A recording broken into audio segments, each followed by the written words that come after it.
This is the story of the greatest cover-up in history. Its masterminds are our church leaders. Its target is the American people, and its purpose is to conceal a dark and deadly secret. Because, according to the final chapters of the Bible, Obama will not finish his second term. He is the 44th and last President of the United States. And our country and every American citizen are about to face its greatest tribulation from an enemy crueler and more powerful than ISIS, Al-Qaeda, North Korea, and Iran combined. The church will not say a word of this because it will cause panic and despair among all faithful followers of the word of our Lord. This ancient prophecy is encrypted within the visions of 4 men, chosen to give a very precise and terrible warning to all true Christians and patriots. Therefore, before going any further, I must warn you, what you are about to see is deeply disturbing. Because you are about to see how all the world leaders, their armies, and even financial institutions are silently playing their part in the lead up to the greatest and darkest event in human history. Most importantly, you will see the exact reason why this prophecy will come true before the 1st of January, 2017. But first, you need to know just who I am for making such shocking statements. My name is Alexander Cain. I am a theology professor working at one of the largest universities in Arkansas. I earned a doctorate degree in theology and ancient history, and I have spent 19 years of my life studying the ancient scriptures, trying to solve one of the greatest mysteries of the Bible. And it all started with one simple question. How come America, the world's only superpower, the greatest evangelical nation on earth, is not even mentioned in the Bible? After all, as we know, the Bible accurately predicts so many other historical events. The 2 world wars, men reaching outer space, the rise and fall of communism, and the return of the Jews to their homeland after centuries of exile. This question haunted me until one day, by chance, I made a startling discovery that connected all the hidden clues. Because the church teaches us that among all the other historical accounts, the Bible tells the story of ancient Babylon through the words of John the Apostle in the book of Revelation and through the writings of the prophets Jeremiah and Isaiah. According to the prophets, Babylon reigneth over the kings of the earth. It was a queen among nations, and the lady of kingdoms. It was called the hammer of the whole earth, and it became a center of trade, and the merchants of the earth are waxed rich through the abundance of her delicacies. It was the praise of the entire earth, and an astonishment among the nations. And according to the church, all this happened a long time ago to the ancestors of current-day Iraq. But if this is true, why do the prophets speak of pollution, since there was no pollution in ancient times? Because thou hast destroyed thy land, I have polluted mine inheritance, and given them into thine hand. Babylon will reach space as it mounts up to heaven, and raises its throne above the stars of God. How could an ancient nation reach space when flight was only discovered in the 20th century? Thou art weaned in the multitude of thy counsels. How could Babylon be a democracy weighed down by its huge government when we all know the state of Iraq has never had a real democracy? Babylon is a coastal nation with deep water ports and many rivers. Most of Iraq is a desert and has very limited access to the sea. O that thou dwellest upon many waters, abundant in treasures. The country that can fulfill all these descriptions is obviously not ancient Iraq. The only nation that reached space, has become the world's only superpower, is a democracy with a huge government, a mighty military, pollutes its land, and sits on waters abundant in treasures, is the United States of America in present times. But what else do the prophets say about it? Its beginning was unique and awe-inspiring. The U.S. was the first state to break away from the British Empire. America was created out of the former British colonies, a nation made out of many states just like the prophets foretold. We speak the English language, and we are the descendants of the first British colonies. That is why the prophet Jeremiah describes England like a mother to the U.S. In verse 50:12, according to the prophets, the mother of Babylon has the symbol of the lion. The royal symbol of England is a lion. Even the name Babylon or Mystery Babylon is deeply symbolic. Ancient Babylon was a city made great by people who came from all parts of the ancient world. Just like immigrants helped make the United States the world's only superpower. And because the prophets didn't know of the existence of the North American continent at the time of the visions, they called it Mystery Babylon. Babylon is also called Daughter of Chaldea. This is another clue based on the geography and the history of the United States. Chaldea is an area located in the Middle East that was inhabited by Semitic tribes during the time of the prophets. Today, the people of Israel are the most powerful descendants of the family of Semitic tribes, and the U.S. is home to the largest population of Jewish people, just like the prophets foretold. The fact that Jewish people helped the U.S. become the world's only superpower is not secret. 48% of American billionaires are Jewish and have made their wealth in the U.S. contributing to its rise as the world's only superpower. Therefore, the daughter of the Chaldeans is in fact the United States. This is again very, very precise. What about the personification of Babylon in the scriptures as a woman? This clue is one of the most obvious. The scripture says this woman sits atop water, has a golden cup in her right hand, and a crown of 7 rays on her head. And the woman which thou sawest in the great city, which reigneth over the kings of the earth.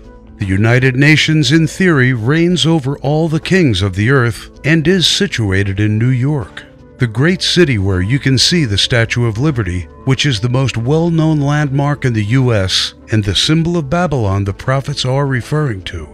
So why then are they also calling it the Whore of Babylon? The key to this clue lies in ancient Roman mythology.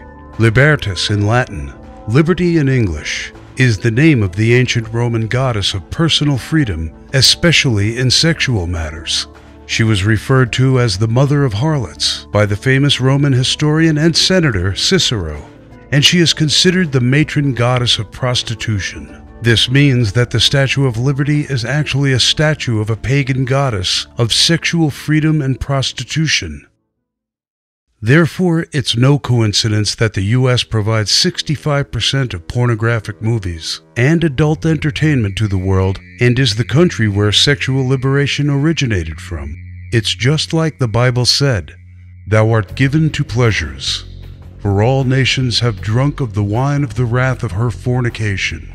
It was written that at the end times, Babylon turns upon its heritage and destroys all the principles that made this country great. Because ye were glad, because ye rejoiced, O ye destroyers of thy heritage, because ye are grown fat as the heifer at grass. Our recent administrations have greatly expanded in size. Ye are grown fat, and have instated laws that limit our constitutional freedoms and destroy the capital bases that made this country great. Just think of the Patriot Act, food stamps, and other entitlements. Going on undeclared wars, civil forfeiture, and the list goes on and on. The prophets warn of many other sins of Babylon, for her sins have reached unto heaven, and God hath remembered her iniquities. For thy merchants were the great men of the earth, for by the sorceries were all nations deceived.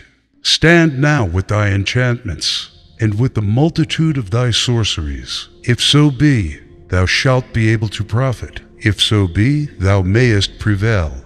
This clue is also straightforward.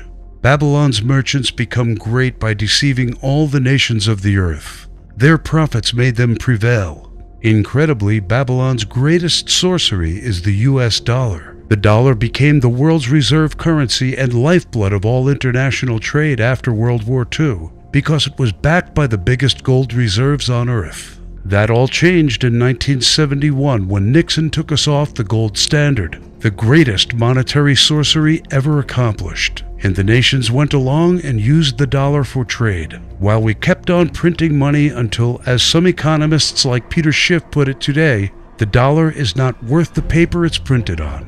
Because of this, the US could buy and sell the nations of the world, who were all deceived. They give up their wealth and resources for something the Federal Reserve literally creates out of thin air. And so our merchants became the great men of earth, using financial sorceries like bailouts, stock and bond bubbles, quantitative easing, and our national debt that tops $18 trillion. This is why the prophet Isaiah accurately sees Fed, financial and investment brokers, and stock market specialists as astrologers, the stargazers and monthly prognosticators, the sorcerers of Babylon. And in her was found the blood of prophets, and of saints, and of all that were slain upon the earth. The US today is the largest exporter of weapons in the entire world. Babylon sells tools that fuel worldwide bloodshed, and it wages wars covertly or openly, seeding destruction on the entire planet. All her wealth and power made the US proud and arrogant, exactly as the prophets foretold.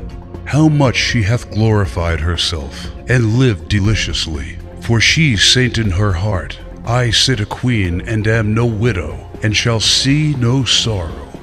You have trusted in your wickedness, and have said, no one sees me. Your wisdom and knowledge misled you when you say to yourself, I am, and there is none beside me.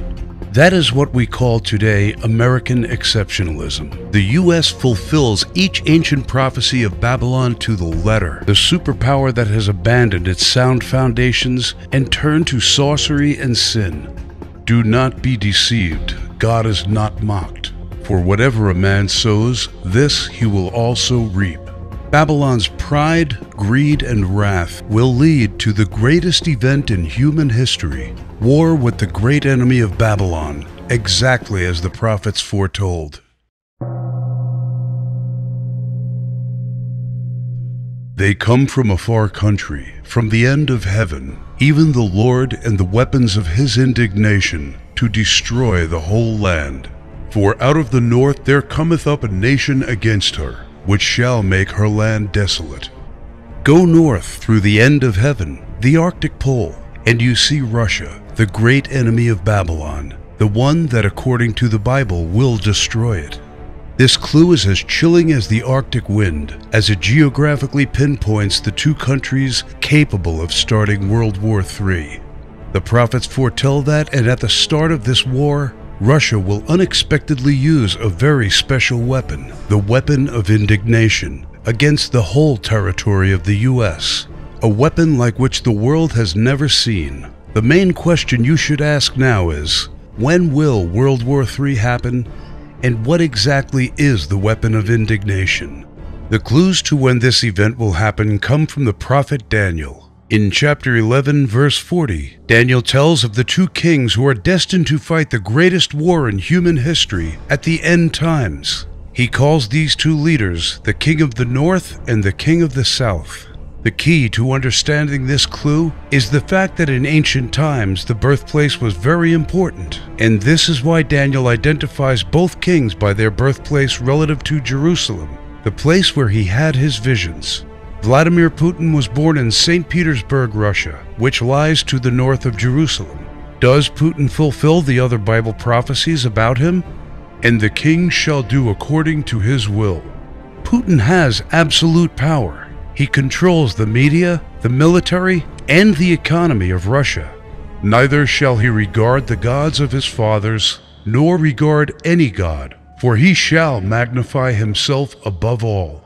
It is very important to note that gods is not written with a capital letter, because the gods of the fathers Daniel is talking about are the rulers of communist Russia, Lenin, Marx, and Stalin. These and other communist gods reigned over Russia for 80 years. They were practically worshipped, and pictures and statues of them were everywhere. But, as prophecy foretold, Putin distanced himself from communism and blamed these leaders for their sins against Russia and the Russian people. He shall magnify himself above all. Russian media portrays Putin as a brilliant politician and diplomat, a huntsman and judo expert, above the former communist leaders in every way. But in his estate shall he honor the God of forces. During his term, Putin has greatly increased Russian military spending. This is his way of honoring the God of forces. Therefore, Vladimir Putin fulfills all Bible prophecies regarding the King of the North. The remaining question is whether Barack Obama is the King of the South. He was born either in Hawaii or Kenya, depending on who you want to believe, both of which, relative to the equator, are to the south of Jerusalem. And in those times there shall many stand up against the King of the South. The Obama administration has managed to antagonize a lot of countries: Russia, China, North Korea, a big part of the Muslim world, including Syria, Egypt, Iraq, Afghanistan, Pakistan, Yemen, and the list goes on and on. Unfortunately, it is clear that Barack Obama and Vladimir Putin are the kings of prophecy. This means that their war must start before they leave office, and that is January 2007.